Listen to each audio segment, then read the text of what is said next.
Imagine traveling 1,000 miles, leaving everything you know behind, clutching a promise of love and a new beginning.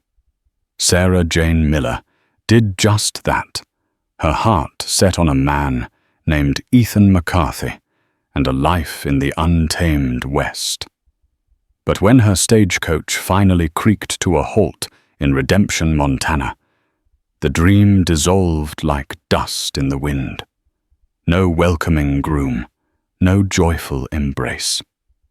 Instead, a ramshackle ranch whispers of a vanished man and 7 pairs of eyes, lost angry and utterly alone, staring back at her. This wasn't the life she ordered. But destiny, it seemed, had other plans. The relentless clatter of the stagecoach wheels had been Sarah Jane Miller's constant companion for weeks.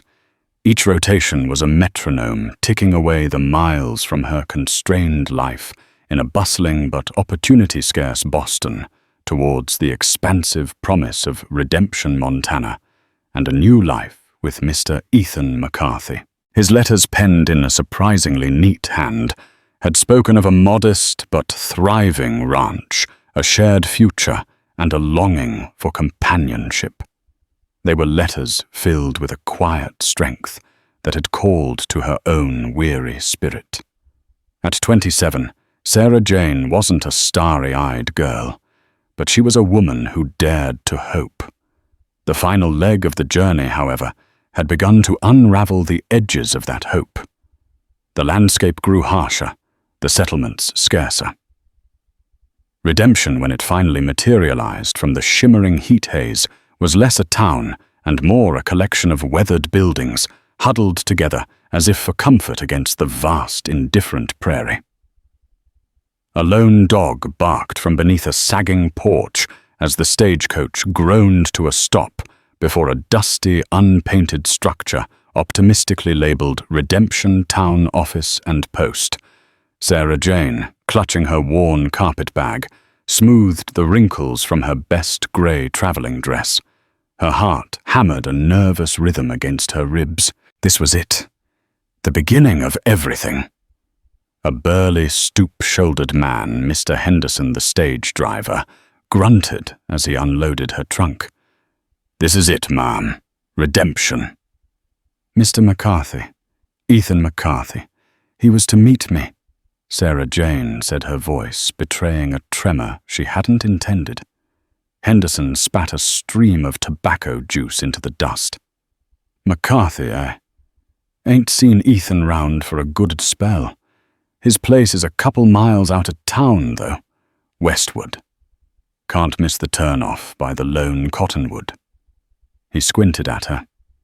"You his kin?" I am his intended."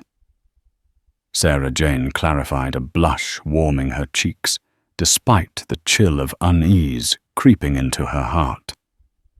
Henderson's eyebrows shot up, but he said nothing more, merely gesturing for a lanky youth to help with her trunk. "Someone'll take you out if you ask at the saloon, or the general store. Mrs. Peterson there might know more." The saloon, even at midday, looked uninviting. Sarah Jane opted for the general store, a place named Peterson's Provisions. Inside, a woman with kind eyes and flour dusting her apron. Mrs. Abigail Peterson listened to Sarah Jane's inquiry. A shadow flickered across Mrs. Peterson's face when Ethan McCarthy's name was mentioned. "Ethan?" "Yes, dear. His ranch is out west, like Henderson said." She hesitated. "He hasn't been in for supplies for, going on 3 weeks now. Maybe more." 3 weeks. Sarah Jane's carefully constructed composure began to crack. "But he wrote. He was expecting me. The arrangements were clear." Mrs. Peterson wrung her hands. "Life out here, dear. It's unpredictable. Men go trapping or hunting. Sometimes they go looking for lost stock and, well, things happen." She forced a smile. "I'm sure there's a simple explanation. I can arrange for young Thomas to drive you out in his buckboard." The 2-mile journey to the McCarthy ranch felt like an eternity. The lone cottonwood was a gaunt, skeletal sentinel, marking a rutted track that snaked towards a collection of buildings even more dilapidated than those in town. A sagging porch windows like vacant eyes, and a silence that pressed in on Sarah Jane, heavy and foreboding.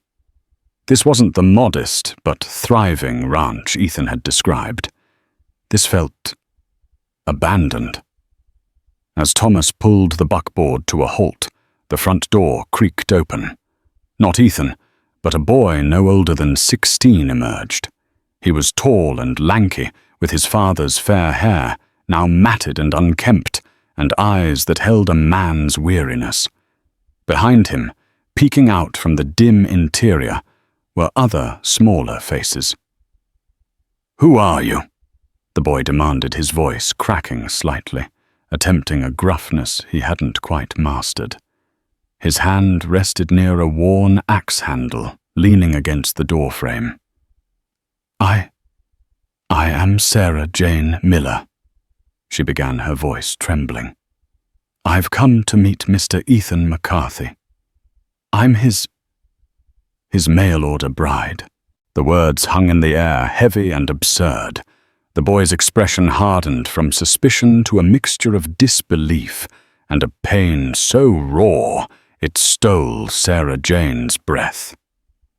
"Put," he scoffed, a bitter sound. "Put ain't here." From behind him, a girl of about 14, with braided brown hair and an old apron tied around her waist, stepped onto the porch. "Jed, who is it?" Her gaze fell on Sarah Jane, then on her trunk, and a flicker of understanding and dread crossed her face. "She says she's here for Pa." Jedediah, for that must be his name, said, his voice laced with a cynical edge. "Says she's his bride." More children began to emerge, drawn by the commotion, their faces a mixture of curiosity and apprehension. A scowling boy of 12, a quiet girl with wide, haunted eyes around 10. A smaller boy clutching a rag doll who looked about 8, and then tumbling out last a pair of identical grimy-faced 6-year-olds, a boy and a girl. 7 of them. 7 children. Sarah Jane felt the blood drain from her face. The letters had mentioned he was a widower. He'd spoken of his family, a vague term she'd naively assumed meant perhaps 1 or 2 young ones easily managed, perhaps even eager for a mother's touch. Not this. This tribe of wild, wary youngsters. "He ain't here, miss," the 14-year-old girl, Martha, stated flatly, her arms crossed. "Been gone near a month now." "Gone," Sarah Jane whispered the single word, encompassing a maelstrom of confusion and rising panic. "Gone where?" Jedediah kicked at a loose porch board. "Don't know. Just gone. Rode out one morning before sunup. Never came back. But the arrangements, the letters..." Sarah Jane felt the ground shifting beneath her feet. This couldn't be happening. She had burned all her bridges, invested every last cent, every last shred of hope in this journey. The 12-year-old Caleb, a fiery glint in his eyes, piped up. "Maybe he went to get away from us." "Caleb," Martha admonished, but her own eyes were shadowed with doubt.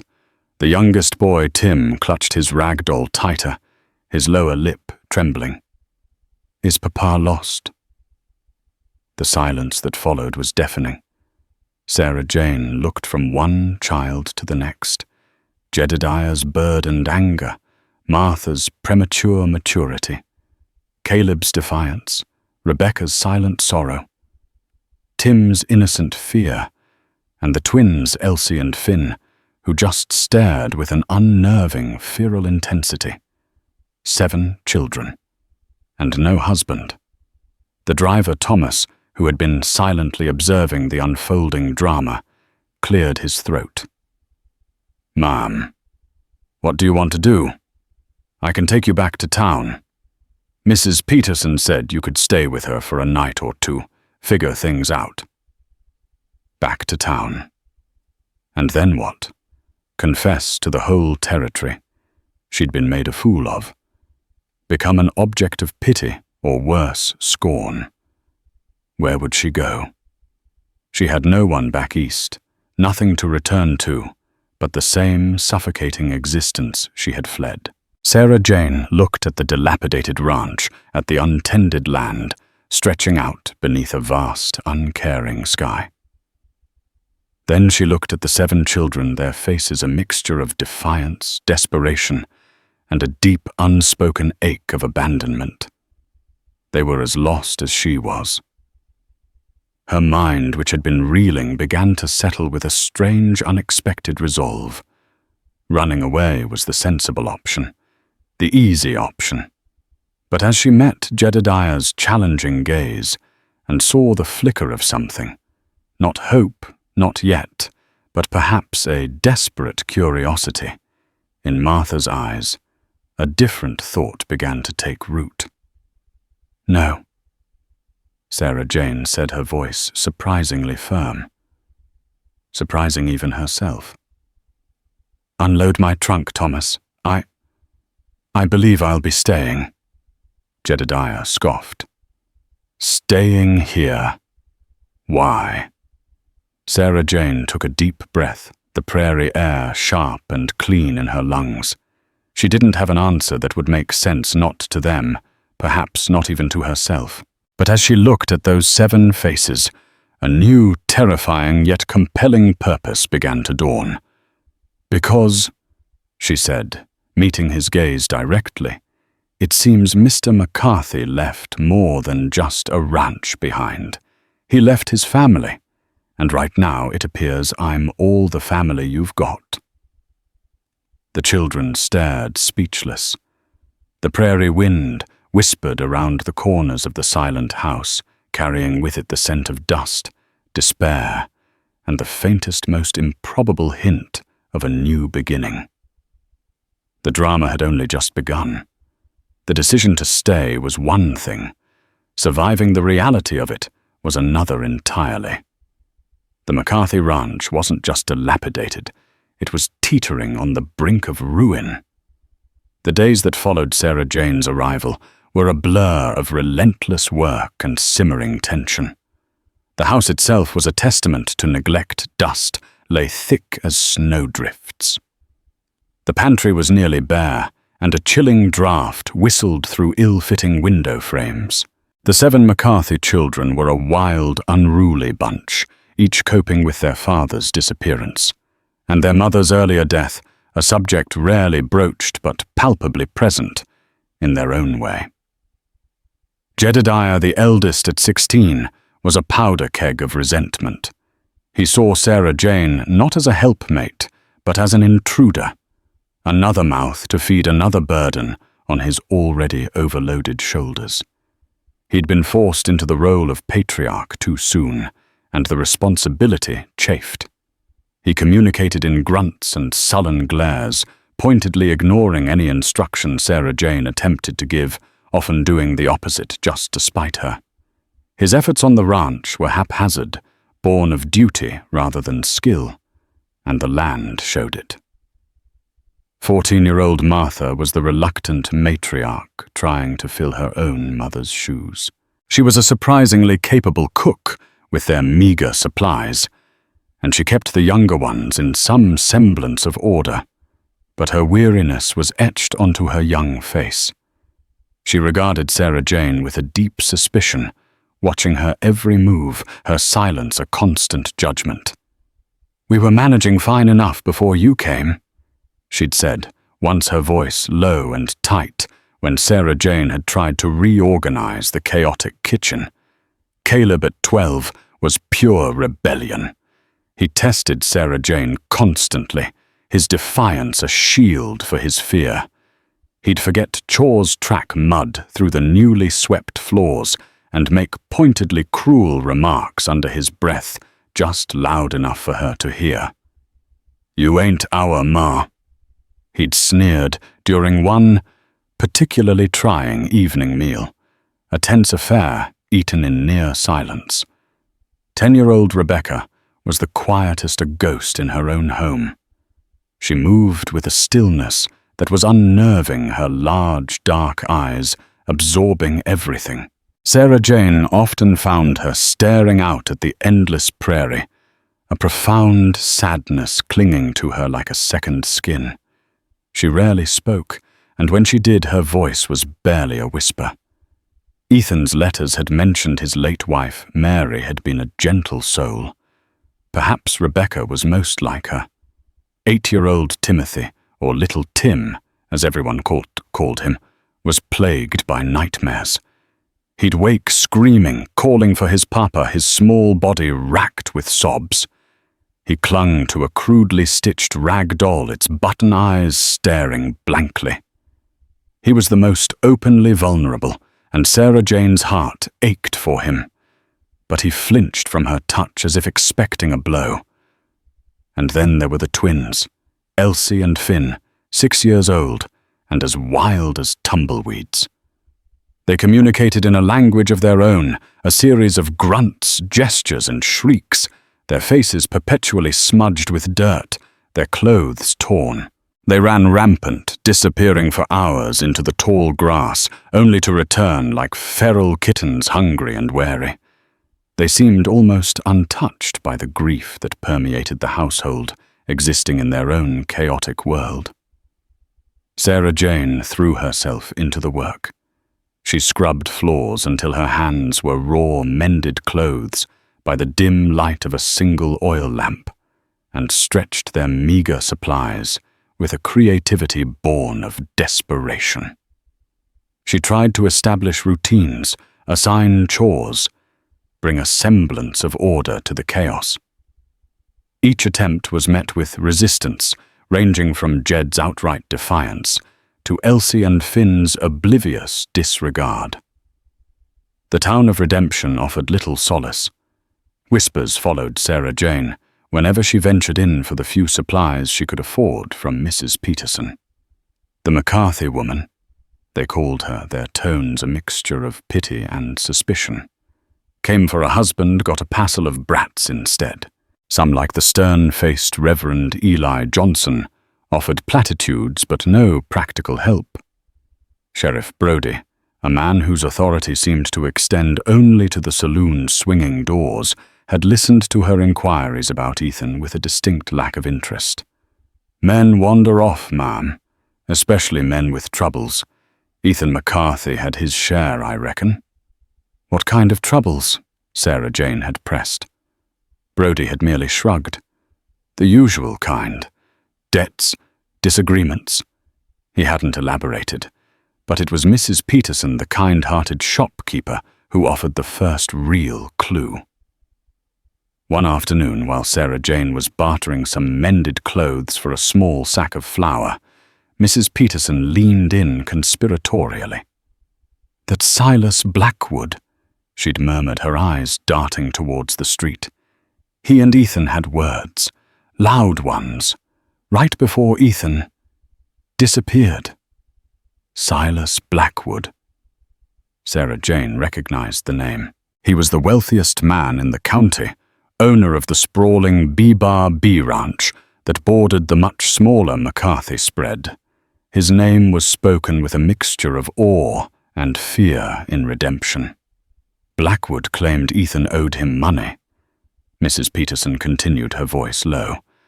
"A considerable sum.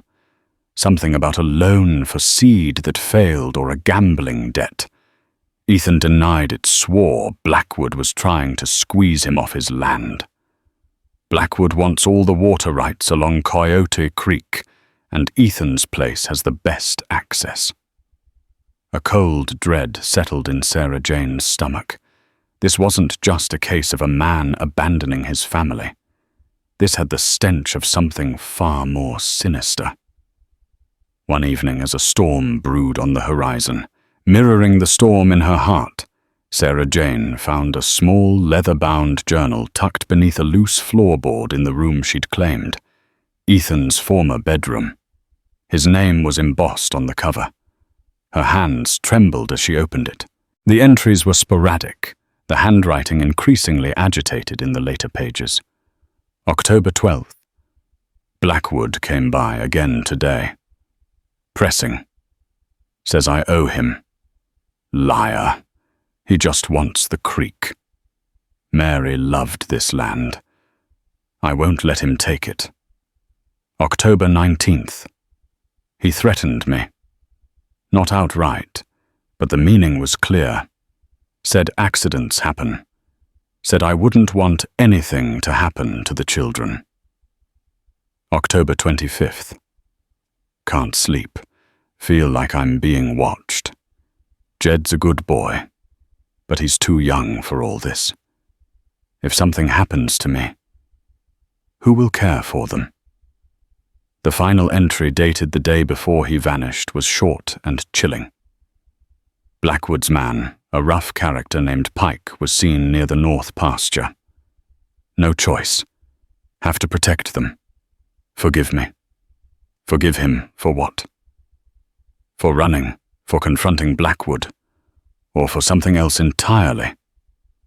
A sudden clap of thunder rattled the house, and little Tim's scream tore through the thin walls. Sarah Jane rushed to his small cot. He was thrashing his face pale in the dim light. "Papa, don't let the shadows get me."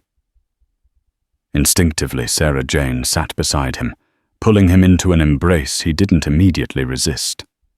"Shh, Tim. It's all right. It was just a dream. You're safe." She began to hum a lullaby her own mother used to sing, a simple, soothing melody. Slowly, Tim's sobs subsided. He didn't pull away, but leaned into her, his small hand gripping her arm. When his breathing evened out into sleep, Sarah Jane gently laid him back down, pulling the threadbare blanket over him.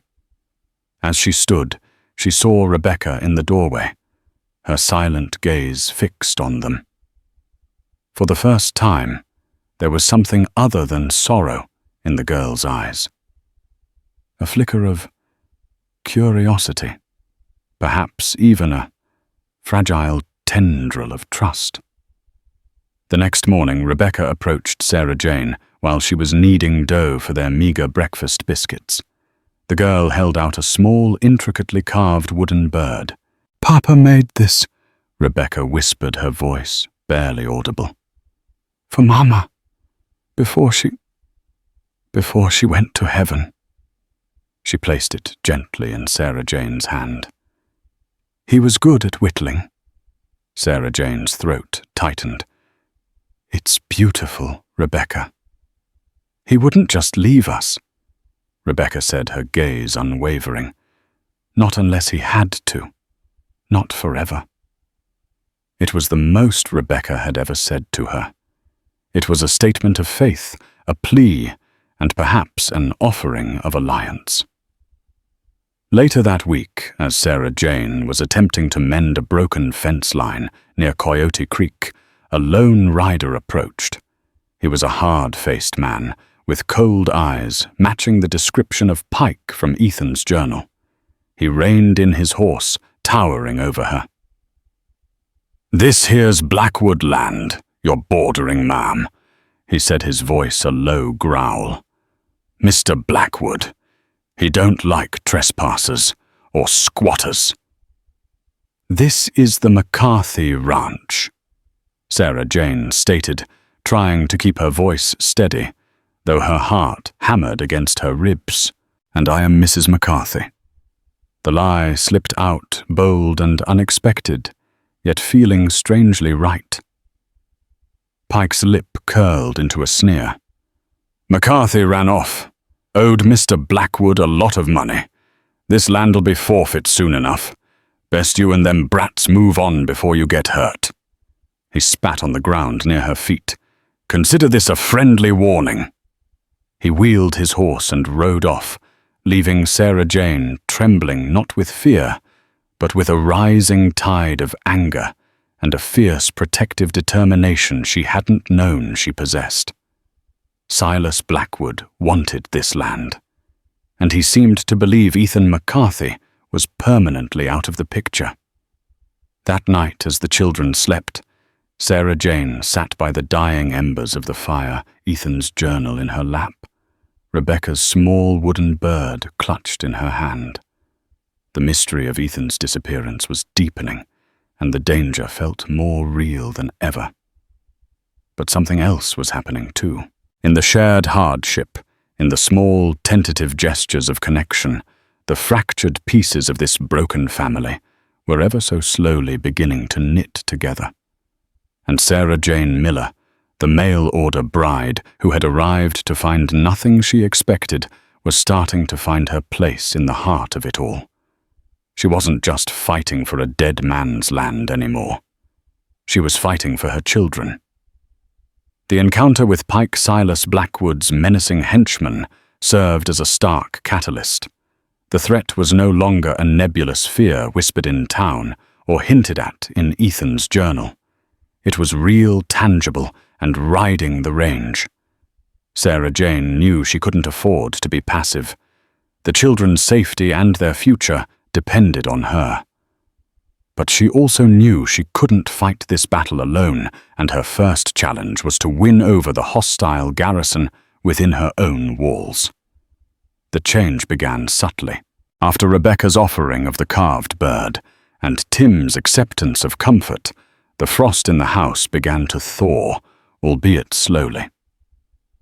Sarah Jane stopped trying to be a replacement mother and instead focused on being a steady, reliable presence. She didn't push for affection or obedience, but offered quiet support, consistent meals, however meager, and a fierce determination to protect their home. A particularly harsh early blizzard descended upon Redemption without warning, trapping them in the small ranch house for days. The wind howled like a banshee, rattling the loose shutters and driving snow through the cracks in the walls. Wood for the stove ran dangerously low. It was during this forced confinement that the dynamic truly began to shift. Caleb, ever restless, started complaining bitterly about the cold and hunger. If Pa were here, he'd have laid in more wood. He wouldn't let us freeze. Instead of admonishing him, Sarah Jane said calmly, "You're right, Caleb. It's a hard situation. Your Pa would know what to do. But he isn't here. So what do you think we should do?" Taken aback by being asked his opinion, Caleb grumbled, but then suggested, "The old shed out back. Some of the timbers are rotten, but parts of the wall are still solid. Maybe we could pry some loose for firewood, just enough to see us through." Jedediah, who had been moodily staring into the dwindling fire, scoffed. "It'll bring the whole thing down on our heads." "Maybe," Sarah Jane conceded. But Caleb might have a point. Perhaps some of the already fallen pieces or the less crucial supports, Jed, you're stronger. Caleb, you know the shed. Could you two work together carefully to see what you can salvage?" To her surprise, after a moment of sullen silence, Jedediah nodded curtly. He and Caleb, bundled against the biting cold, ventured out. They returned an hour later, faces raw from the wind, but with a small but precious pile of dry wood. The tension between them seemed to have lessened, replaced by a shared sense of accomplishment. That night, huddled around a slightly more robust fire, Martha even offered Sarah Jane a hesitant smile when she complimented the stew Martha had managed to concoct from nearly nothing. The twins Elsie and Finn, driven indoors by the storm, were harder to manage. They bounced off the walls, their wild energy contained and explosive. Sarah Jane, remembering her own childhood, dug out an old stained deck of playing cards from her trunk. She taught them simple games. Go fish, old maid. For the first time, she heard them laugh, genuine, unrestrained giggles that warmed the chilly room more effectively than the fire. Even Rebecca joined in her quiet smiles becoming more frequent. The blizzard eventually broke, leaving behind a world swathed in white, beautiful but treacherous. Supplies were now critically low. Sarah Jane knew she had to risk a trip to redemption. Jedediah, without being asked, announced he was coming with her. "It's a man's job to see to supplies," he said, a touch of his old gruffness, but with a new undercurrent of responsibility rather than resentment. The journey to town was arduous. They took the old buckboard, Jedediah, handling the reins with a surprising competence. In redemption, the atmosphere was grim. The storm had hit everyone hard. At Peterson's Provisions, Sarah Jane found Mrs. Peterson looking worried. "Silas Blackwood's been buying up any spare provisions," Mrs. Peterson said, her voice hushed. "And he's been asking questions about you, Sarah Jane, about whether you plan to stay. Sheriff Brody just turns a blind eye, says it's Blackwood's business." As they were leaving the store, their meager purchases loaded, Silas Blackwood himself rode into town flanked by Pike and another hard-looking man. Blackwood was a man who carried his wealth and power like a mantle, tall, imposing with eyes as cold and grey as a winter sky. He reined in his expensive horse, deliberately blocking their path. "Well, well, Mrs. McCarthy, I presume." His voice was smooth, like oil over gravel, but held an unmistakable menace. "Still squatting on land that doesn't belong to you, I see." Jedediah stepped forward, his fists clenched. "This is our land. Pa wouldn't just give it up." Blackwood's gaze flickered to Jedediah, dismissing him as inconsequential. "Your pa, boy, was a debtor and a fool. He knew the terms. The land is mine by rights." He turned back to Sarah Jane. "I'm a reasonable man. I'll give you a small sum for your troubles, enough to get you and these unfortunate children out of Montana. Otherwise," his voice hardened, "things could become unpleasant." Sarah Jane felt a surge of defiance. She thought of Ethan's journal, of the fear in his words, but also of the children, their faces now turned to her, trusting. "Mr. Blackwood," she said, her voice clear and steady. "This ranch belonged to Ethan McCarthy, and as his wife, it now belongs to me and his children. We are not leaving." A flicker of surprise, then anger crossed Blackwood's face. Pike shifted in his saddle, his hand dropping to the pistol at his hip. Before the situation could escalate, a new voice cut in rough and gravelly. "Having trouble, are we, Silas?" All heads turned. Leaning against the wall of the saloon, whittling a piece of wood with a large knife, was an old man. He was weathered and grizzled, his clothes worn but clean. This was Grizzly Jim Abernathy, a former lawman spoken of in hushed, almost legendary tones in redemption, a man who had supposedly faced down outlaws and braved winters that would kill lesser men, now retired, and mostly keeping to himself. Blackwood's eyes narrowed. "Abernathy, this doesn't concern you." "Maybe it does, maybe it don't," Grizzly Jim said, not looking up from his whittling. "But I always did have a soft spot for underdogs, and a distaste for bullies. Seems to me the lady stated her claim. This here's still a territory with laws last I checked.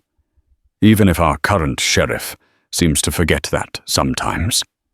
He finally looked up, his gaze sharp and surprisingly fierce. "Or has that changed Silas?" There was a tense silence. Blackwood clearly hadn't expected this intervention. He and Abernathy had a history. Sarah Jane vaguely recalled Mrs. Peterson mentioning something about a dispute years ago where Abernathy had gotten the better of him. Finally, Blackwood sneered. "You're a relic, old man. Your time is past." but the threat in his voice had diminished. He gave Sarah Jane one last hard look. "This isn't over." With that, he and his men rode out of town. Jedediah stared at Grizzly Jim with wide, awe-struck eyes.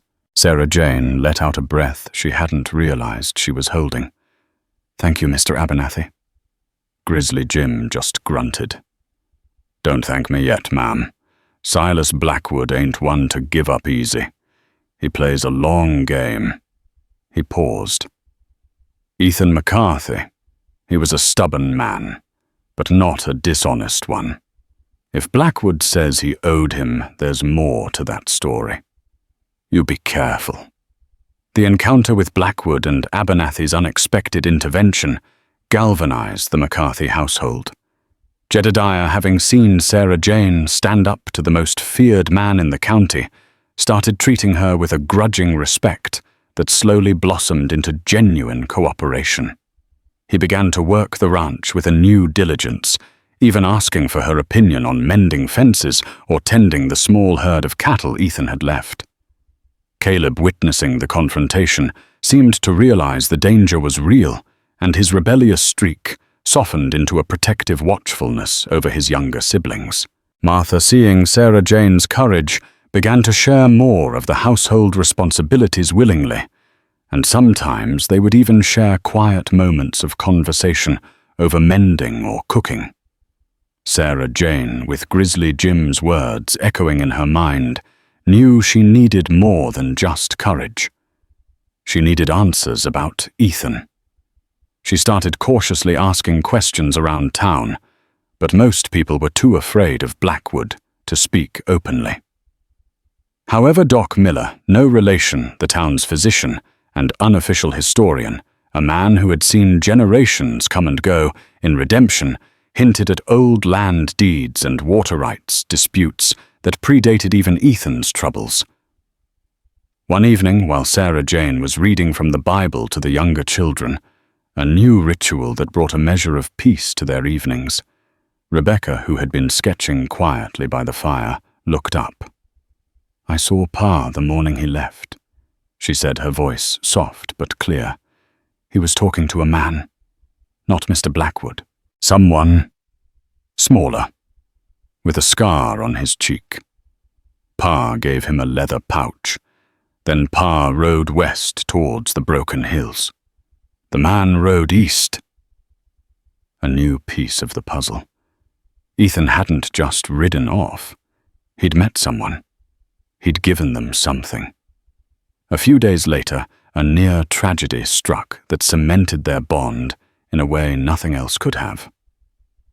Little Tim, chasing a runaway chicken, tumbled into the mostly dry but deep well near the barn. His screams were terrifying. Without a second thought, Sarah Jane, Jedediah, and Martha raced to the well. Caleb, white-faced, peered down into the darkness. "Tim, can you hear me?" A faint whimper came from below. Jedediah grabbed a rope. "I'll go down." "It's too narrow for you, Jed, and the sides could crumble," Sarah Jane said, her mind racing. She was smaller, lighter. "Tie it around me. Securely." "You can't," Martha cried. "I have to." Sarah Jane's gaze was resolute, with Jed and Caleb carefully lowering her, and Martha praying fervently. Sarah Jane descended into the cold, damp darkness. Tim was terrified, his leg twisted at an unnatural angle, but conscious. "I found him," she called up, her voice echoing. "He's hurt." The ascent was agonizingly slow. Tim clinging to her, whimpering in pain. When they finally emerged into the sunlight, covered in dirt and grime, the relief was overwhelming. Jedediah and Caleb helped lift Tim out, their faces streaked with tears and dust. Martha rushed forward, her earlier anxieties forgotten, helping Sarah Jane to her feet. Even Elsie and Finn stood silently, their usual wildness subdued by the gravity of the moment. Doc Miller was summoned from town. Tim had a badly broken leg, but he would recover. As Sarah Jane sat by Tim's bedside that night, gently stroking his hair, Martha entered the room. "You saved him," Martha said, her voice thick with emotion. "You risked your life for him." She hesitated, then rushed on. I've been awful to you. We all have. But you stayed. You fought for us." Tears streamed down her face. "Pa, he used to say that family isn't just about blood. It's about who stands by you. You're like a mother to us now." Sarah Jane's own eyes welled up. She reached out and took Martha's hand. "We're a family, Martha. We face things together." The near loss of Tim had stripped away the last vestiges of resentment and suspicion. They had faced danger as a unit, relying on each other, and emerged stronger. Sarah Jane Miller was no longer just a mail-order bride who had stumbled into an impossible situation. She was the fierce protector, the steady hand, the heart of this unexpected family. And with their newfound unity, they were more determined than ever to uncover the truth about Ethan McCarthy and defy the shadow of Silas Blackwood. The fight for their home and their future was far from over. The unity forged in the crucible of Tim's accident and Sarah Jane's quiet courage became the McCarthy family's bedrock. Jedediah now worked the ranch with a focused determination, consulting Sarah Jane on decisions his respect for her evident. Martha managed the household with a newfound cheerfulness, often humming as she worked alongside Sarah Jane. Caleb, his rebellious anger transformed into protective loyalty, became his older brother's shadow, eager to learn and contribute. Rebecca, finding her voice, shared more stories of her father, her memories painting a picture of a man deeply devoted to his children, if perhaps overwhelmed by circumstance. Even Elsie and Finn seemed to sense the shift, their wildness tempered by a tentative affection for the woman who had brought order and a sense of security into their chaotic lives. Sarah Jane, armed with Rebecca's recollection of the man with the scar, and Grizzly Jim Abernathy's gruff encouragement, renewed her efforts to find out what truly happened to Ethan. Grizzly Jim, it turned out, had a network of old acquaintances scattered throughout the territory. He agreed to send out a few discreet inquiries about a man matching Rebecca's description and about any whispers concerning Ethan McCarthy beyond redemption's fearful confines. Weeks passed. The rhythm of ranch life took hold. Mending fences, tending the small garden Sarah Jane had insisted on planting the children, even attempting some lessons under her patient tutelage. There were still hardships. Money was scarce, and the shadow of Silas Blackwood loomed. His men were often seen riding the perimeter of the McCarthy land, a constant, silent threat. But now fear was mingled with defiance. One dusty afternoon, Grizzly Jim rode out to the ranch. He looked more serious than usual. "Got some word," he announced, dismounting. He gathered Sarah Jane and the older children on the porch. The man Rebecca saw sounds a lot like a grifter known as Slim Perkins. Got a scar on his cheek from a knife fight in Dodge City. Word is, Perkins was last seen heading towards the Dakota Territory's Horhornries, flashing a bit of coin. He then produced a tattered, folded piece of paper. "This came through an old friend of mine, a marshal up north. It was found on a John Doe, ambushed and robbed on the trail about a month after Ethan disappeared. Died before he could say who attacked him." Sarah Jane's heart clenched. Grizzly Jim unfolded the paper. It was a crudely drawn map showing the area around the Broken Hills, and a letter its ink faded and smudged. Sarah Jane took the letter with trembling hands. The handwriting was unmistakably Ethan's. to my dearest children. If you are reading this, it means I have failed, or that Blackwood has succeeded in his vile plan. Know that leaving you was the hardest thing I have ever done. Blackwood has been pressuring me for months, manufacturing debts, threatening our home, your safety. He wants the water rights, the land your mother and I poured our souls into. I couldn't see a way out. He was too powerful. I realized I couldn't protect you if I stayed. My plan was to meet a man, Perkins, who promised he could get evidence of Blackwood's illegal dealings. Forged documents, proof he'd been rustling cattle from smaller outfits to ruin them. I paid him what little I had. He was to take this evidence to the territorial governor. I intended to follow to testify once I knew you were safe from immediate reprisal. I was heading to the Broken Hills to lie low, to wait for word that it was safe to send for you, or to return. The map shows a small self where I intended to hide, and where I've stashed some papers. The original deed to our land, proof that Blackwood's claims of my debt are false, and my own journals detailing his harassment. If Perkins failed, or if something happened to me, I hoped this might one day find its way to you. Jedediah. Be strong for your brothers and sisters. Martha, care for them. Caleb, protect them.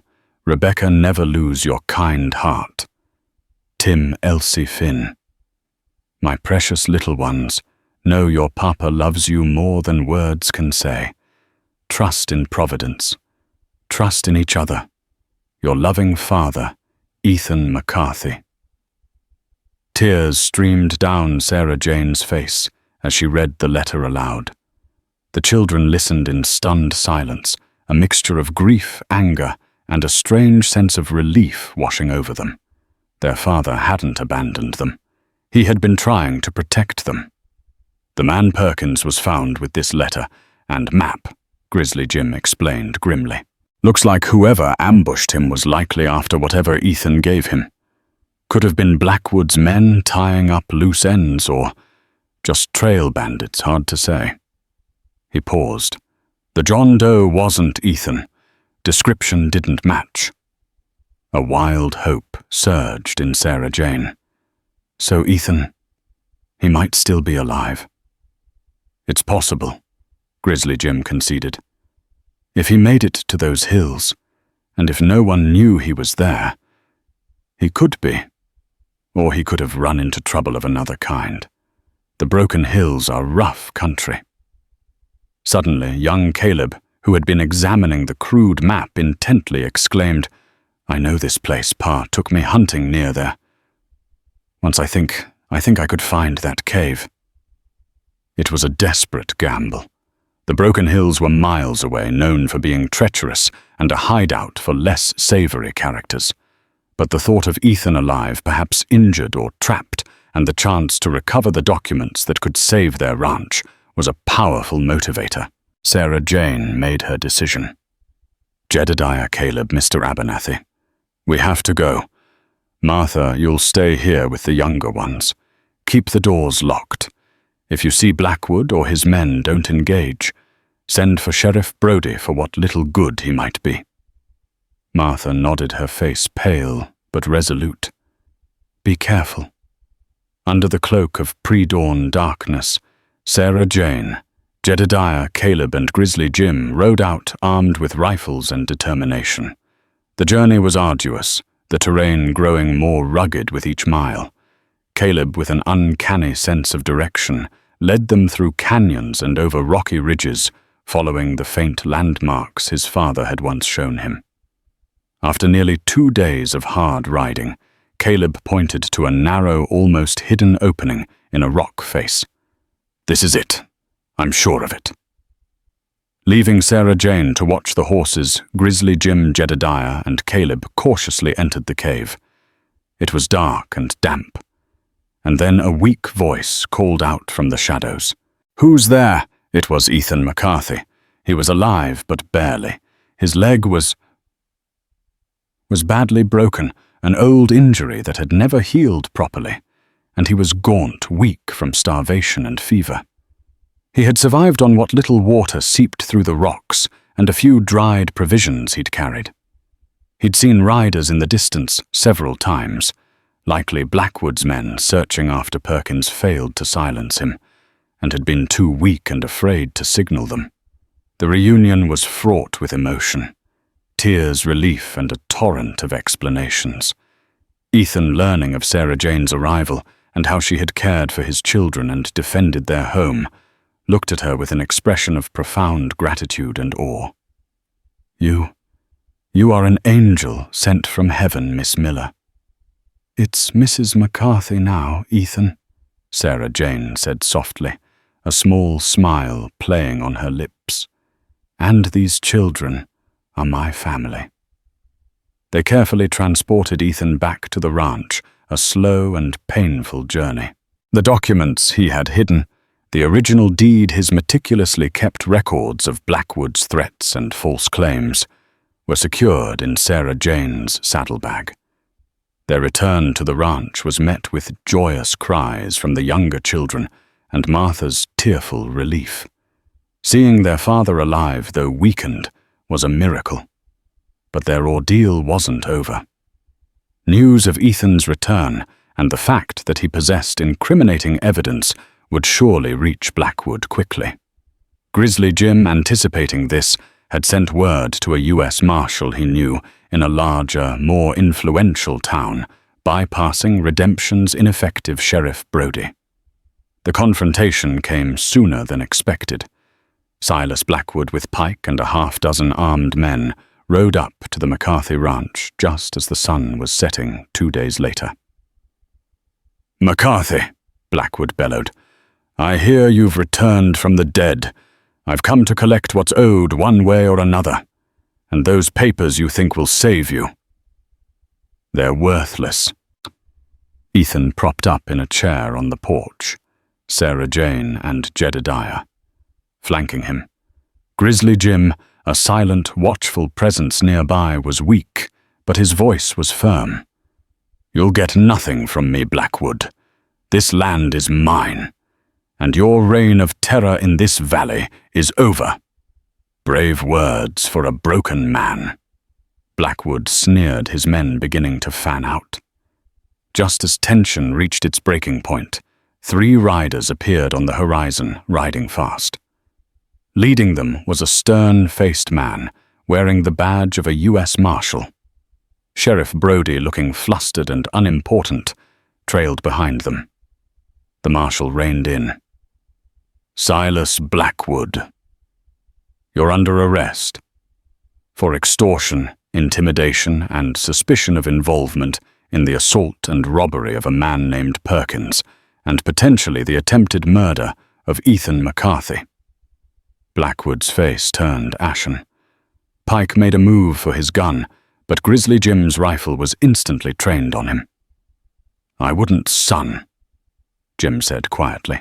The evidence Ethan and Sarah Jane provided, the deeds, the journals, Ethan's testimony, and even Rebecca's description of Perkins, combined with other complaints the Marshal had quietly gathered about Blackwood's dealings, was enough. Blackwood and Pike were disarmed and taken into custody. The cloud of fear that had hung over the McCarthy family, and indeed much of Redemption, finally lifted. In the weeks that followed, Ethan slowly regained his strength, his spirit mending alongside his body. He watched humbled and grateful as Sarah Jane continued to be the heart of their home. The children, once wary and wild, now thrived under her care and his renewed presence. There was an unspoken understanding between Ethan and Sarah Jane. His letters had promised a partnership, and though the circumstances were wildly different from what either had envisioned a partnership it had become, forged in hardship, sealed by courage, the ranch, with Ethan's knowledge and Jedediah's youthful strength, combined with Sarah Jane's resourcefulness, began to truly flourish.